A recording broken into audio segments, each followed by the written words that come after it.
السلام عليكم ورحمة الله وبركاته waxaan leeyahay dhammaantiin reer kaxda hambalyo waxaan idin leeyahay hambalyo maasha Allah waxaan arkaa shaqada inay ma aragtay sidii la rabay u socoto wadada ma aragtay qaybtii labaad ay bilaabatay ma aragtay laamisaarida ee wadada kaxda wallahi horta waxaan aad ugu faraxsanahay reer kaxda oo maalinba maalinta ka dambeyso horumar sii sameeyo horumarkooda ku sii tilaabsanayo dadkana dareensiinayo in meesha ay joogaan dad ma aragtay jecel dalkooda inuu dhismo jecel wadooyinka the first one waxyaabaha laga dhinto xataa in wado ay ku dhisneen laakiin maasha Allah reer kaxda aniga waa wataa waxaan idin leeyahay dhammaantiina hambalyo idin leeyahay maadaama ma aragtay horumarkaba idinka koow aa u tihiin horumarkaba first one idinkoo idinka bilowdaa hadhowdina idinkoo idinku dhammaana saan u jeedo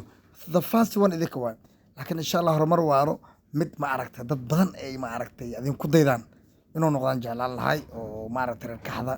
la aadan ugu faanaa maadaama hadda ay ma aragtay qaybtii koowaad oo adin dhamaaday qaybta marshibeedkana sugeynaa